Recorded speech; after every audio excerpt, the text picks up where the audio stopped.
Tudo bem, pessoal? Continuando nossos vídeos sobre castração, a gente está na parte 2 agora. Eu vou falar das desvantagens ou o porquê que eu não devo castrar ali o meu pet, ou algo que a gente vai ter que pensar muito, refletir muito antes de submeter o nosso animal a um procedimento cirúrgico.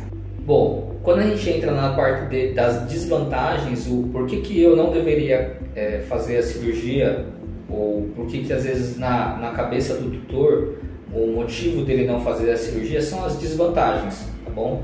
Então eu vou falar para você as desvantagens que estão mais relacionadas a risco e complicações que a gente pode ter da técnica, e eu vou explicar para você que a gente realmente aplicando a técnica de forma adequada, os riscos eles ficam mínimos, e aí o custo-benefício da técnica ele sempre é bom. Então no geral você sempre vai ter um favorecimento a fazer a castração, contanto que você tome todos os cuidados ali necessários para que tudo transcorra bem, tanto da parte cirúrgica quanto no pós-cirúrgico, tá bom? A parte de risco cirúrgico, então tanto do cão, do gato, da fêmea e do macho, da aplicação da técnica, você sempre está diante ali, manuseando ali grandes vasos, entendeu? Então a artéria ovariana ou a artéria testicular, que são vasos que, se você não fizer a técnica de forma correta, o animal ele pode ter um sangramento e uma complicação grave ali com risco de vida, tá bom? Então é sempre interessante ali, quando você for fazer o procedimento, procurar um colega ali especialista, no caso um cirurgião, tá bom? Para que tudo ocorra da forma mais correta possível, tá certo? Também tem a parte da técnica tanto da sutura das paredes, se for o caso das fêmeas. Então você tem que, depois que você faz a cirurgia, você tem que suturar ou fazer ali a sutura da parte muscular, do subcutâneo e da pele, tá bom? Então são coisas que aí só um colega cirurgião ali ele vai estar apto a poder tomar a melhor decisão ali, fazer a melhor técnica.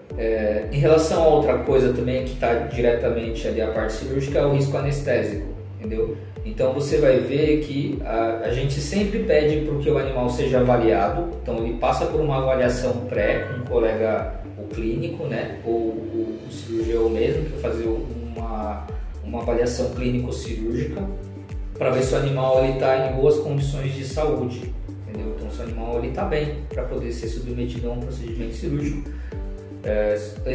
Alguns exames são solicitados, então o que a gente tem ali é o exame de sangue, né, que é o hemograma, a função renal e a função hepática, são exames que triam alguns órgãos que são responsáveis por poder eliminar os fármacos que a gente vai fazer no animalzinho, né? Então ele vai metabolizar e eliminar ele e fazer com que ele saia do corpo. Então são medicações que vão controlar as dores, são as medicações anti-inflamatórias e os antibióticos, entendeu? Então, para que essas medicações sejam feitas de forma segura, o animal ele tem que estar em boas condições de saúde, e para isso servem tanto a avaliação pré-operatória quanto os exames de triagem, que são os exames de sangue. E aí, dependendo do animalzinho, se ele for um animal um pouco mais idoso, ou se na avaliação clínica o animal ele apresentar na auscultação alguma alteração no coração, também é solicitado exames cardiológicos, que são o ecocardiograma e o eletrocardiograma. Em relação à parte também que está correlacionada ao risco anestésico, apesar da gente ter todos os exames bons, tanto o exame de sangue, a função renal, a função hepática, o animal está bem clinicamente, a gente sabe que individualmente alguns animais eles podem apresentar reações fora do normal, entendeu? Então tem animal que pode ter alergia a algum tipo de fármaco, ou uma reação inesperada a algum tipo de fármaco, que são coisas que a gente não consegue prever mesmo tomando todos os cuidados, tá bom? Então por isso que a gente fala tanto do risco anestésico. Isso é normal acontecer, a parte de risco anestésico, ela sempre está ligada, então sempre vai ter o risco anestésico, só que tomando-se todos os cuidados, os riscos sempre são mínimos, tá bom? Outra coisa também são os cuidados pós-operatórios. Então o animal que passou por um procedimento cirúrgico, ele vai estar com a linha de sutura, né, onde foi feita a incisão, e vai ter os pontos ali que vão manter a pele selada, a pele fechada, até a pele conseguir cicatrizar e aí ter a retirada dos pontos. Nesse período, qualquer tipo de contaminação nessa região pode resultar a um quadro de infecção, entendeu? E a infecção na linha de sutura, o que pode acontecer? Então você vai visualizar dor na região, vermelhidão, então na região de pós-operada, né? Às vezes tem produção de pus, então você vai ver aquela secreção esbranquiçada ali na região, e soltura dos pontos, que a gente chama de deiscência. Então são complicações que podem aparecer no pós-operatório. É normal isso acontecer? Não. Entendeu? Por quê? Porque a cirurgia que a gente faz, a gente chama de cirurgia limpa. Então é uma cirurgia que todos os instrumentais, a gente entra de avental, a gente entra com um campo cirúrgico, porque todos os materiais eles estão estéreis, eles não têm nenhum tipo de contaminação.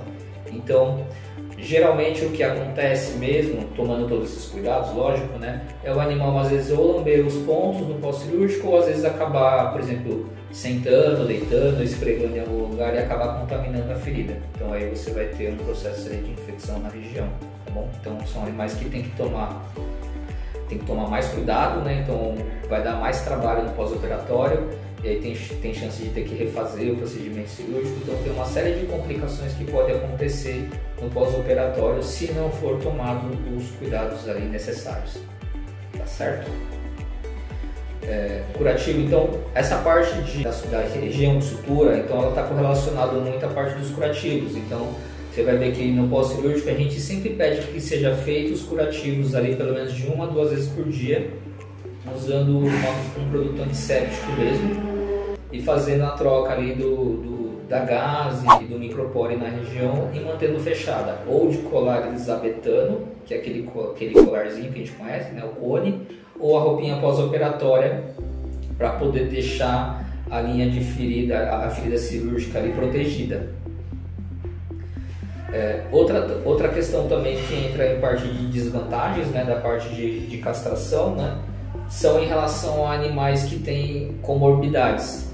Então vamos dizer, o animal ele já tem 9 anos de idade e tem alterações graves do coração, ou ele tem um problema nos rins ou um problema no fígado. Então alterações nessas regiões ou até outras comorbidades como diabetes, pode aumentar o risco cirúrgico e você tem que ponderar aí de forma adequada para ver se o risco cirúrgico ele vale submeter o animal a um procedimento de castração, entendeu? Que é um tratamento eletivo, né? Mas no caso ele aumenta muito o risco ali de o animal ter complicações tanto no transcirúrgico quanto no pós. Então tem que fazer uma análise bem detalhada ali para ver se realmente vale a pena tomar uma decisão cirúrgica para um animal que tem uma comorbidade muito grave, principalmente animais cardiopatas que têm um problema grave no coração e problemas graves ou tanto da parte renal quanto da parte hepática, tá bom? Então tem que ser bem criteriosa a avaliação do médico. Bom pessoal, nesse vídeo eu falei das desvantagens ou por que não castrar o seu pet. Se você ficou com alguma dúvida, comente aqui embaixo, deixe o seu like e compartilhe, tá bom? E aí se puder, fica para a terceira parte desse vídeo. Então, até lá, hein?